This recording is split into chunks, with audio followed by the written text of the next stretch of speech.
Abdul Hamid's story is the human centerpiece of Asal Uttar because it brings the scale of armored warfare down to one soldier, one weapon, and a set of decisions made under extreme danger. Company Quartermaster Havildar Abdul Hamid served with 4 grenadiers, an Indian infantry battalion holding part of the defensive zone near Asal Uttar. He became famous for engaging Pakistani tanks with a recoilless rifle mounted on a jeep, a weapon far smaller and more fragile than the Pattons moving through the battlefield. His actions became legendary in India, and he was posthumously awarded the Paramveer Chakra, India's highest military decoration for valor. But the value of his story is not only heroic memory, it is tactical reality. If you would like to move beyond the podcast, you can see my available books at militaryauthor.me. And at trackpads.com, you will find magazines and galleries with hundreds of thousands of photos and videos to explore. A recoilless rifle was not a tank in miniature. It was an anti-tank weapon designed to fire a powerful round without the heavy recoil that would normally require a much larger gun carriage. Mounting such a weapon on a jeep gave mobility, but it did not give protection. The crew could move, hide, fire, and shift position, but they were exposed to machine gun fire, shell fragments, artillery, and tank guns. Against a heavy tank, the weapon demanded nerve and tactical skill. The crew had to get into a useful position, wait until the target presented a vulnerable aspect, fire accurately, and then move before the enemy identified the source. It was a contest of concealment and timing against steel and firepower. Abdul Hamid's battalion, 4 grenadiers, was part of the infantry shield that made the Asal Uttar defense work.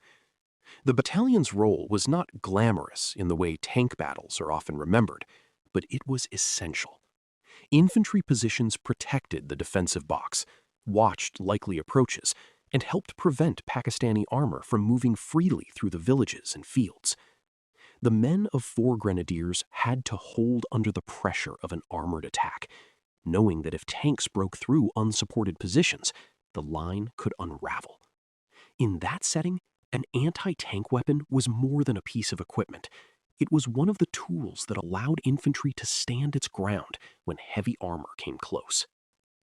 The famous accounts of Abdul Hamid's action vary in detail, especially in the exact number of tanks credited to him and the timing of individual engagements.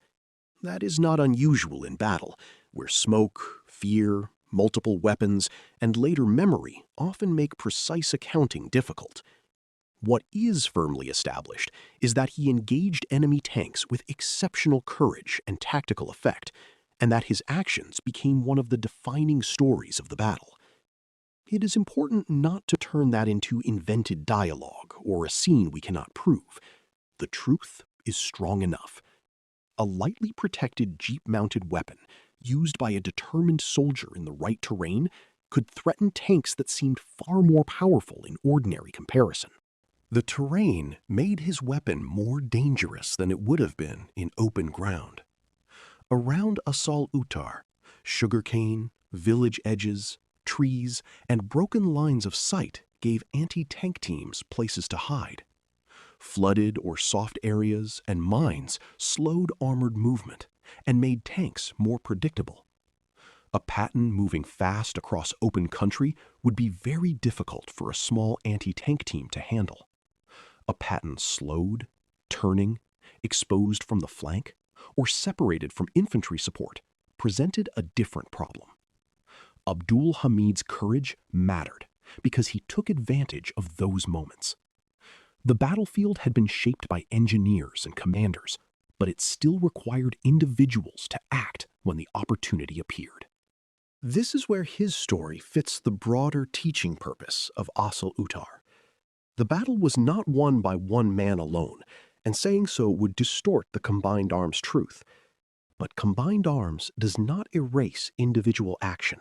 It creates the conditions in which individual action can matter. Mines and flooding helped slow the tanks. Infantry held the ground. artillery and Indian armor disrupted the attack. Within that system, Abdul Hamid's anti-tank work struck at vulnerable moments and strengthened the defense. The relationship between system and soldier is essential. Armies create plans, but plans become real only through people who fire the weapon, hold the position, carry the ammunition, repair the vehicle, or stay at the observation post under fire. The Jeep-mounted recoilless rifle also shows how anti-tank defense had changed by the mid-20th century. Early tanks in the First World War were vulnerable to artillery, mechanical failure, and close assault. But by 1965, armored vehicles were far more capable. At the same time, infantry anti-tank weapons had also evolved. A foot soldier or small vehicle crew could possess a weapon that, used correctly, could destroy or disable a tank. This did not make infantry invincible, and it did not make tanks obsolete. It made close coordination more important.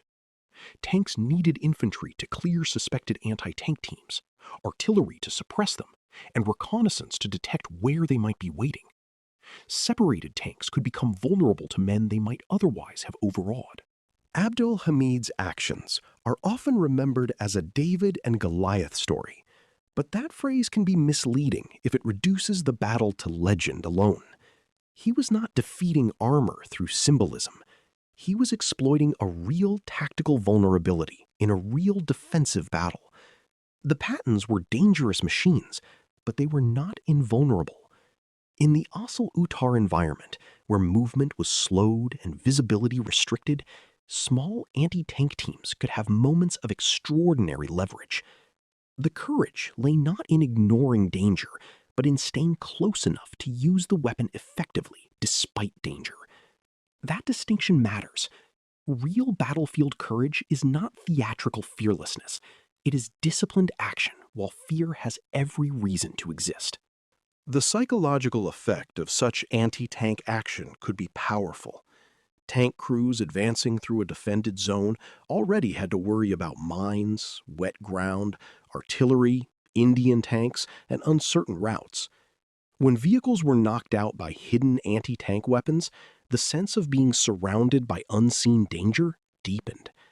Commanders had to wonder whether every field edge concealed another gun. Crews might hesitate before moving past crops or village corners. Supporting infantry might move more cautiously.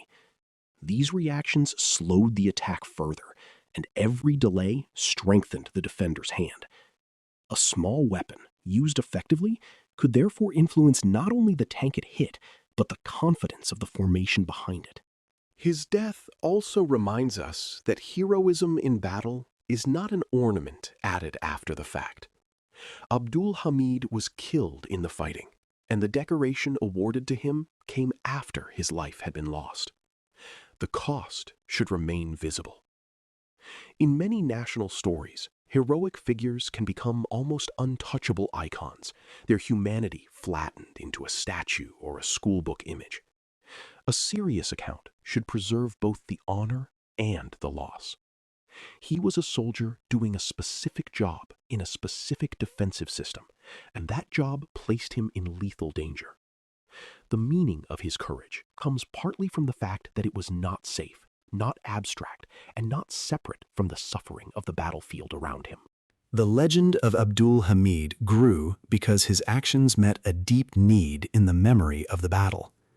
Asal-Uttar produced images of destroyed Pattons and stories of a technologically stronger thrust being stopped by preparation and nerve. Abdul Hamid personified that larger story. He represented the infantryman facing armor, the smaller weapon defeating the larger machine, and the defender using ground and timing against apparent superiority. Yet the legend remained rooted in tactical truth. The battle really did create moments where separated or slowed tanks became vulnerable. Anti-tank weapons really did matter. Individual courage really did help hold the defensive box. The myth grew because it had genuine battlefield soil beneath it. His story also helps guard against the opposite mistake, treating armored warfare as a purely mechanical contest. Tanks, guns, radios, and engines matter, but machines are used by people under stress. A tank can be poorly supported, a gunner can wait for the right shot, an infantry platoon can hold long enough for artillery to arrive, and a commander can misread a withdrawal as collapse. Abdul Hamid's action makes the listener remember the human scale inside the operational scale. The road to the Bayas, the Pakistani armored plan, the Indian defensive box, and the wider 1965 war all narrowed at moments into one man behind a weapon, watching tanks come through the fields.